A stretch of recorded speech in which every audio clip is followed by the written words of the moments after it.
Hey everyone. I'm kind of over time loops, especially in video games. For every title that gets the mechanic right, like Outer Wilds, there are another 3 or 4 like Deathloop, Alan Wake American Nightmare, Returnal, and 12 Minutes that don't. They always start out well. All of these games begin with a compelling hook and a decent mystery to unravel, but only one of that lot, in my opinion, is able to make good on that potential by the time the credits roll. In many ways, time loops are a paradox. They allow for crazy levels of creativity that simply aren't possible in a more conventional linear story, but they're also quite restrictive. Time loops, by their very nature, have to loop, and that inherent repetitiveness is often nothing more than a massive speed bump to narrative momentum or mechanical escalation right when things should be building up to a climax. In passive media like books or film or television, it's easy to just skip past these repetitive aspects of a time loop, and they often do. Even I, an unrepentant Stephen Moffat-era Doctor Who hater, have to admit that Heaven Sent is a fantastic example of a time loop done right, though not every instance of passive media time loops execute the idea so well. For a bad example, look no further than Season 2 of The Melancholy of Haruhi Suzumiya. Almost 7 of the season's 14 episodes are repetitions of the same time loop with only minor changes. A respectable commitment to the bit, of that there is no doubt. But far out.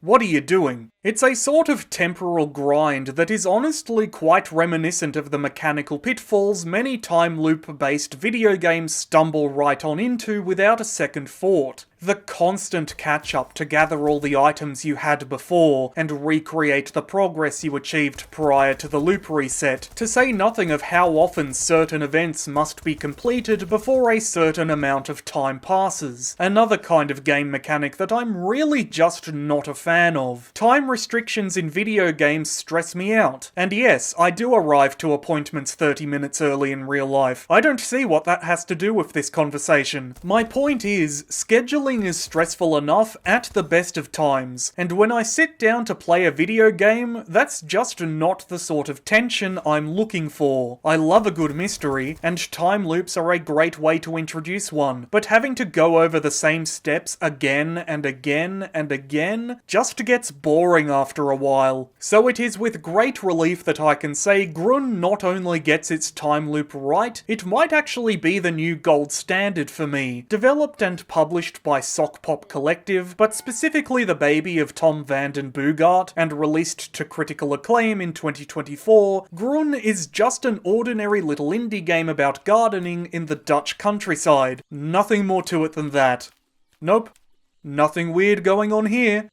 Don't look at that, it's fine. In it, you're given a weekend to properly landscape a garden using whatever tools you can find, but you're also free to explore the neighbouring town and see the sights, meet the locals, find the bodies. And on Monday morning you can pack your things, hop on a bus, and move on back to the start of the weekend to do it all again, because this time loop isn't going to resolve itself. Grunn is a game overflowing with mystery that had me hooked from its opening moments, but unlike so many other time loop stories, it was able to keep me engaged from start to finish, which is really impressive because aside from its use of temporal mechanics that I normally really don't enjoy, the gardening simulator gameplay loop is something I usually wouldn't vibe with either, and it still grabbed me right out of the gate. It's a rare game that's able to take all these ideas I normally don't like, and remix them into something I couldn't get enough of, so let's talk about it. But before I get my hands into the guts of this game, there are going to be mild mechanical spoilers throughout this video, and Grunn is a game best experienced blind, so if this intro has piqued your interest, I would highly recommend you go play it and then come back. I'll still be here when you're done. I'll put another spoiler break before we get into the juicy details of the plot as well. Also, this video and everything I make on the channel is now made possible by the generous people supporting me on Patreon. So if you like what I do and want to see more, please consider donating. And if you don't want to give Patreon money or can't support monthly, Ko-Fi is also an option. Links are in the description. And if financial support isn't possible but you still want to help the channel out, please like and subscribe if you haven't already, and share the video around because YouTube sure won't. Anyway, let's get to it. This is Grunn. At its heart, Grunn is a game about gardening. Even when things take a turn for the odd, your goal is still to clean up your employer's property. There are plants to water, hedges to trim, molehills to dig up, garbage to throw out, and so much grass to cut. As I've maybe hinted at once or twice, there are strange things going on in Grunn, and perhaps the strangest is the total absence of any mechanical gardening implements. Everything has to be done with a little elbow grease, your own 2 hands, and whatever old school tools you can find. It's simple work, but it's hardly tedious, even if it can get a little repetitive at times. The game records your progress through an area in the bottom right corner of the screen, and each upward tick is like a shot of dopamine straight to the brain. Plus, it's just really satisfying. The snip of the shears and the slash of the trowel and the tip of the watering can are all pleasing enough actions on their own, but the second you actually apply them to digging up molehills or cutting the grass or feeding the plants, they ascend straight to orgasmic levels of satisfying. You won't be able to stop yourself cutting the grass, even when you're in the middle of a time-critical mission to save the town. But perhaps best of all, gardening actually gives you something to do while trying to unravel the mystery, or wait for a specific hour to arrive. In fact, Grunn is so focused on gardening that you don't actually need to do anything else. At the start of the game, all tools but the shears are missing, and finding your way to the rest of them creates a progression path in and of itself that is just as engaging as uncovering Grunn's more sinister secrets. Like how there's a whole ass churchyard and public park right beside the property you've been hired to garden, and oh look, they could use some cleaning up too. Grunn is so focused on gardening, it'll actually tell you when you reach an area that doesn't require your services, as if that's even going to stop you. Snip snip bitch, get gardened, idiot. It's more than possible to completely landscape the town before the bus arrives on Monday morning, and it's fun to try. There's something oddly satisfying about ending up in Holland's answer to Twin Peaks for a job, only to ignore all the weird shit going on and catch the bus home at the end of your stay. Just make sure you've got the right fare, otherwise you're not going anywhere. Even if you mind your own business and stick to gardening, you'll probably end up with a bit of free time to explore, and there is a lot to see and do. Grunn's town might not be very big, but it feels lived in. The townsfolk move around as time passes, even if you never actually see them in motion, or at least I hope you don't, because if things are moving, it's already too late. For example, a couple of cool teens show up at the gazebo by the main road on Saturday, and can later be found in the park on Sunday afternoons. You can find this person hiding out by the servo on Saturday, and on Sunday you can find them, just ignore that, everything's fine, let's move on. You can interact with the NPCs, but you can't actually talk to any of them, since they're all speaking gibberish. Sorry, they're speaking Dutch. That's unkind. I'm sorry. About 10 years ago, when I was still at university, I had a German professor of history who once described Dutch as, and I quote, "that throat disease you call a language," end quote, to a Dutch student in his own class, which might be the sickest linguistic burn I've ever heard. And they say Germans have no sense of humour. Anyway, NPCs aren't the only things to change around town as time passes. Cars come and go, shops shut their doors, food trucks heat up the deep fryer, the darkness closes in. There are extra items to find, and different ways to find them too. You can bag yourself a lighter from the petrol station, or dig up one by the gazebo, or just find one abandoned in the park. There's a surprising amount of stuff to buy in Grunn, but the extra couple of coins you get for completing each gardening job in every area won't cover the cost of everything you'll need to finish the game. Thankfully, people around town are pretty free with their loose change. A quick squiz around the place will usually net you an extra coin or two, and if all else fails,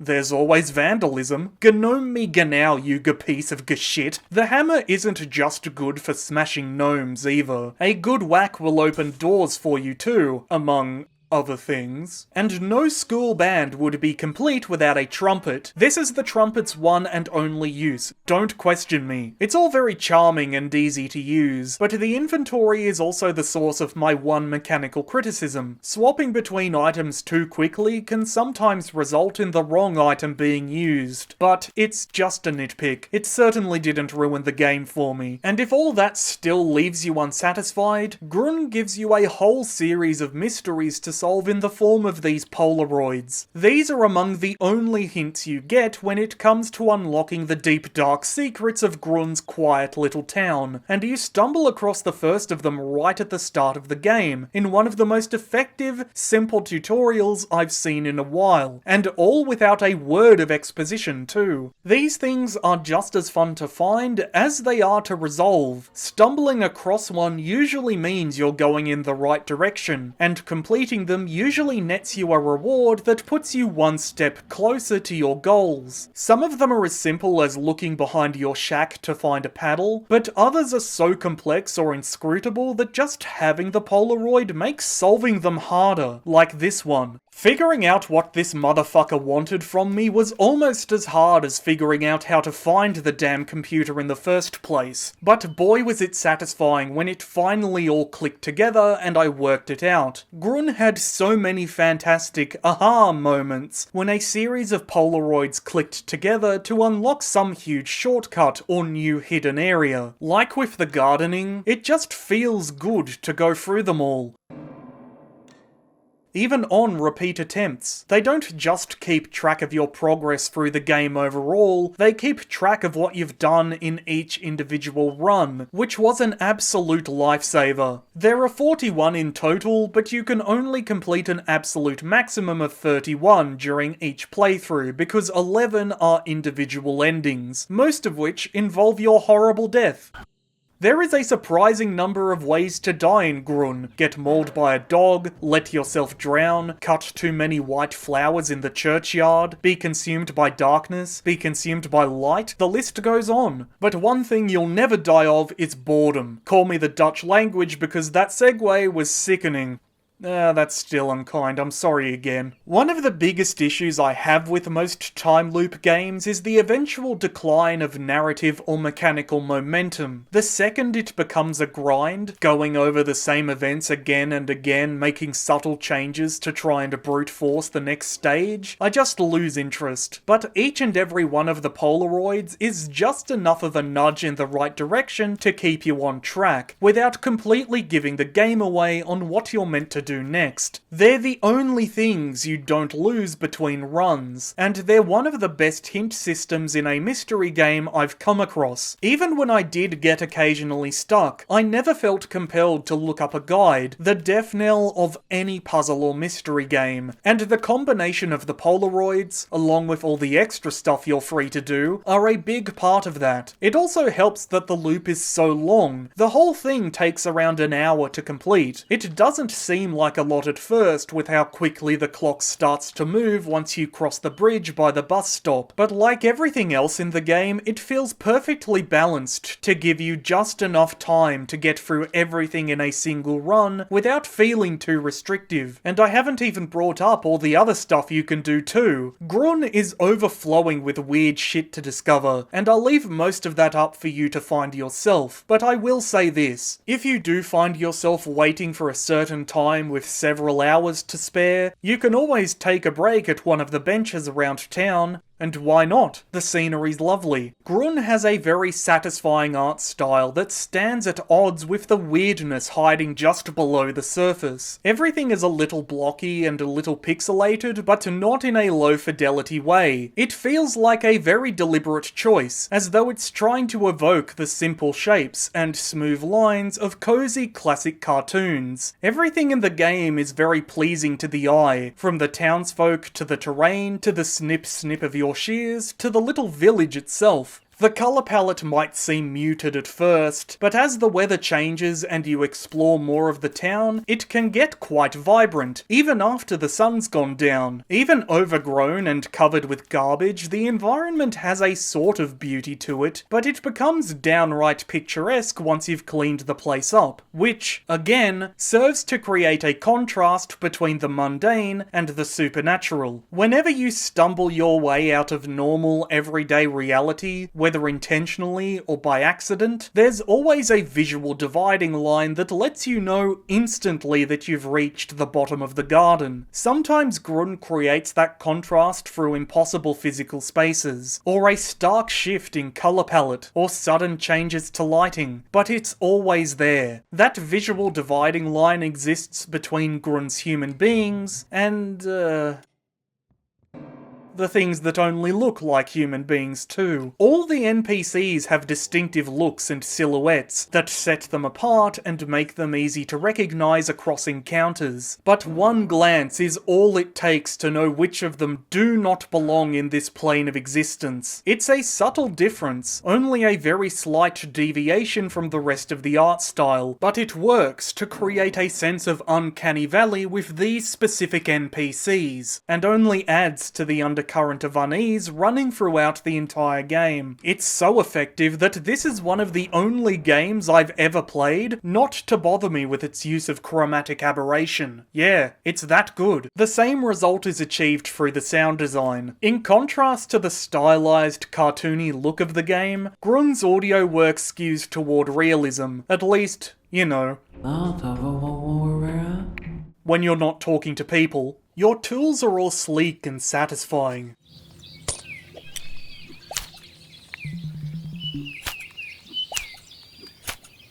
Wind rushes through the grass and thunder rumbles overhead.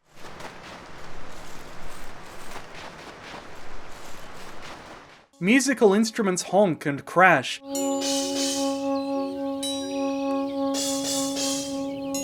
Animals growl and squawk. Your footsteps crunch across grass and gravel.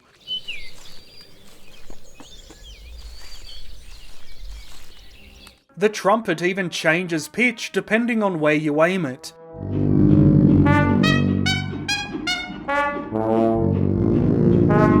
It's very crisp and clean and ordinary, so when you hear the gnomes start to whisper behind your back, you know something's up. Again, I think that's why the soundscape is so down to earth despite the stylized visuals, to make the sudden appearance of the supernatural pop, and sometimes it is quite sudden.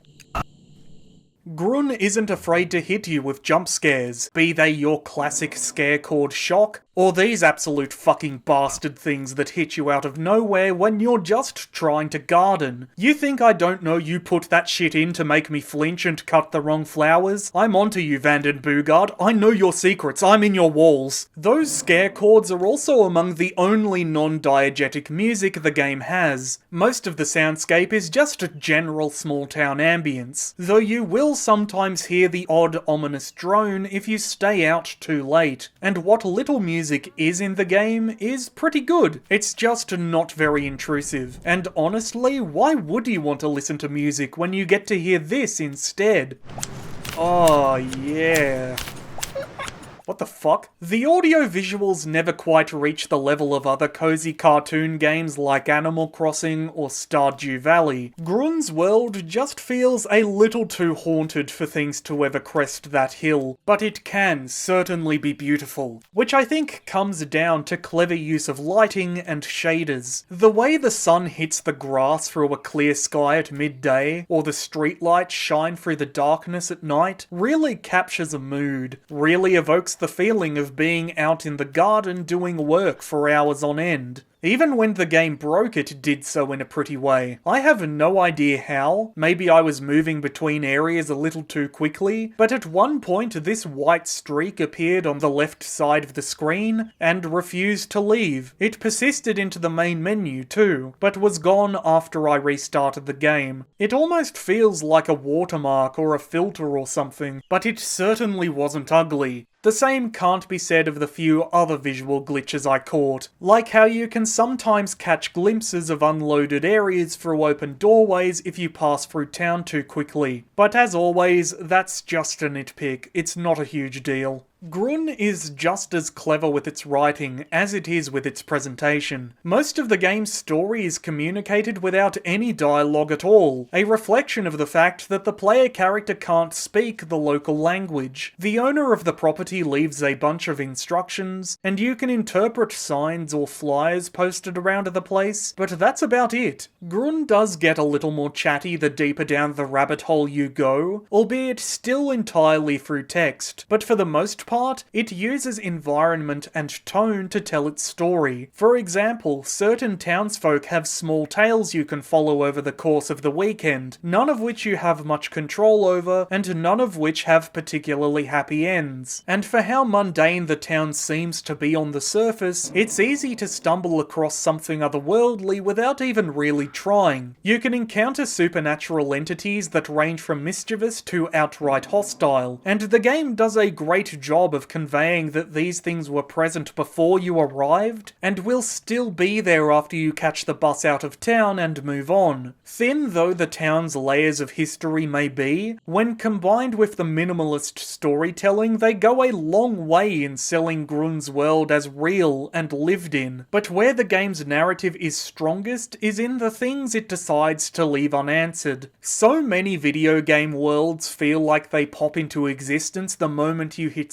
start for the player's benefit alone. And even in fantasy titles overflowing with lore, the meticulous detail can sometimes come off as artificial. But Grunn is able to sidestep that issue by forcing the player into the role of outsider, unable to meaningfully, personally interact with the town any more than its otherworldly invaders. You may be the game's protagonist, but you may not necessarily be the town's savior. As I said before, you can ignore all the weird shit going on entirely if you want, and just move on come Monday morning. The town exists independently of the player, and its problems only become your problems if you reject the role of outsider the game has chosen for you. Even then, you never get answers to many of the game's biggest questions, or learn much about any of the town's inhabitants, but that doesn't mean the resolutions Grunn offers instead aren't still satisfying. That earlier comparison to Twin Peaks wasn't just a joke. The works of David Lynch are the best comparison I can make to Grunn's whole storytelling style, and I'd be shocked if the guy's work wasn't an influence on Tom Vanden Boogart when it came to making the game. The two capture that thin, beautiful veneer of white picket fence normality hiding a dark and twisted underbelly so well, though Vanden Boogart never gets quite so dark or psychological or sexual as Lynch. Either way, both creators are/were willing to let aspects of their worlds go unexplained, which feels much more true to life than the lore codices bursting at the seams a lot of video games feature, which is not meant as a criticism of those kinds of stories. I love fleshed out fantasy worlds too. But the worlds of Grunn or Twin Peaks ultimately feel more believable, even if their supernatural aspects render them impossible. I could tell you what I, personally, think Grunn means, could go full lore goblin and explain what I think it's about, but it would still just be my interpretation, and Grunn as a game only works as well as it does because it's content to let some things go unexplained, to let the supernatural be unknowable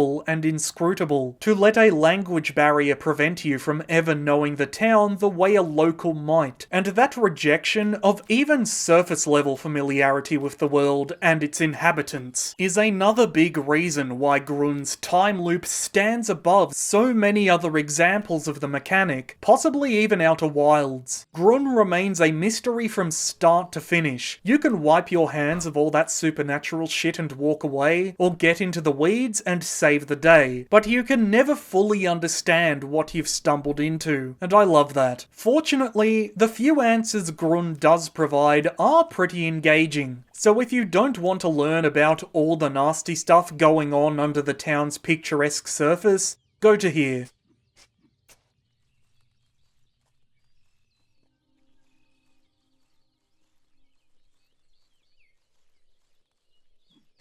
Outside of the Polaroids, the only hint Grunn ever offers is given after you die. Once everything goes black, you'll find yourself face to face with this poor soul trapped on the other side of this strange portal, who tells you there's an unwanted visitor disguised as a worm, and that you have to find it. The worm is only one of several spirits haunting Grunn's town, but what I love is that they're all haunting the place independently of one another. Some, like the churchyard ghosts, are content to go no further than the occasional startle, as long as you don't disturb their graves too much. But others are far more violent in their methods. The one you'll be made most familiar with most quickly is the Tall Man, since he takes an instant dislike to you. He's a big and obvious threat who only hunts you at a distance, sets traps for you to stumble into, and is never as far away as you'd want. But Agent Shorty7 over here is even more bloodthirsty. He may not be as outwardly hostile as the Tall Man, but piss him off, and he won't leave things up to chance. He'll take matters into his own hands.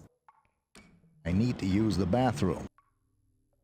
For how unwanted a visitor the worm is, finding it is only the first step to unravelling Grunn's greater mysteries. The worm might look normal, but don't be fooled. Its powers are beyond mortal comprehension. Try to get rid of it, feed it to a bird, and you'll definitely end a life.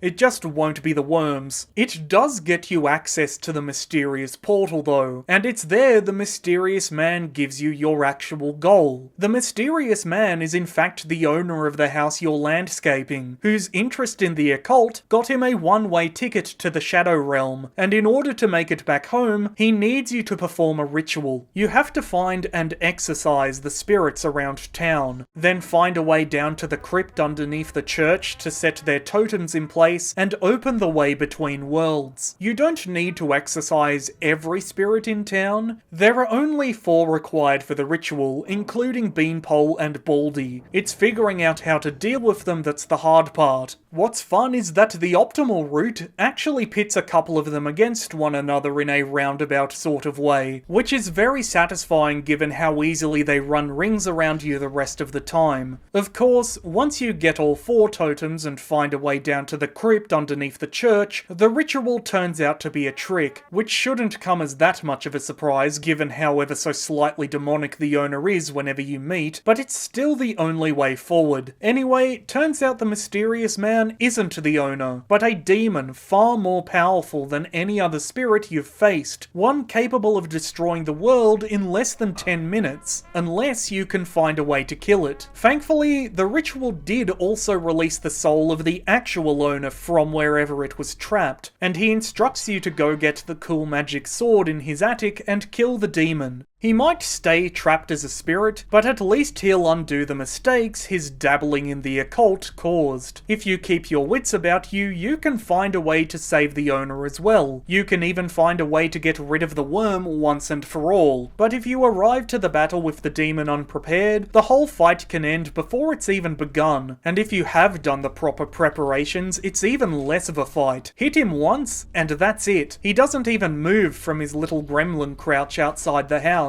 At least the short man put some effort into chasing you down this spicy hallway. It's a bit of a wet fart of a climax, especially given the apocalyptic vibe and all the build-up, but Grunn is a game more about the journey than the destination, and I've got to respect the developer for not throwing a whole-ass combat system at the player in the last 5 minutes of the experience. It's fine for what it is, but damn is it abrupt. Hey everyone, I'm kind of over time loops, especially in video games. For every title that gets the mechanic right, like the Sexy Brutale, there are another 3 or 4, like Deathloop, Alan Wake, American Nightmare, Returnal, and 12 Minutes that don't. They always start out well. All of these games begin with a compelling hook and a decent mystery to unravel, but only one of that lot, in my opinion, is able to make good on that potential by the time the credits roll. In many many ways, time loops are a paradox. They allow for crazy levels of creativity that simply aren't possible in a more conventional linear story, but they're also quite restrictive. Time loops, by their very nature, have to loop, and that inherent repetitiveness is often nothing more than a massive speed bump to narrative momentum or mechanical escalation right when things should be building up to a climax. But Grunn is the rare exception. Not only does it maintain intrigue from start to finish by placing you in the role of an outsider who, by their very nature, can't grow familiar with the game's strange yet picturesque setting, but it keeps you busy by offering multiple progression paths across multiple main objectives that are braided together in ways that are both surprising and satisfying. Grunn is an ordinary game about gardening. It's also an extraordinary game about a quiet country town and its dark secrets, one that I will be returning to again and again and again. Thanks for watching. And that's the video. Before I go, I'd like to thank by name the people supporting me with $5 US a month or more on Patreon. Azazel, Cass, Derek Waterbury, Hawkwing2652, Haymatey, Jeffiet, Kim, Marcy May, Operator Error, Paranoid Android, Rabbit, Sminglis, Sarah Bloomer, Smorsky, Sneezy McGlassface, Space Quest Historian, This Sauerkraut, Tree 3 Angry Bees, Ursa, and Zeke the Phantom. Thank you so much. Thanks again for watching, and I'll see you next time.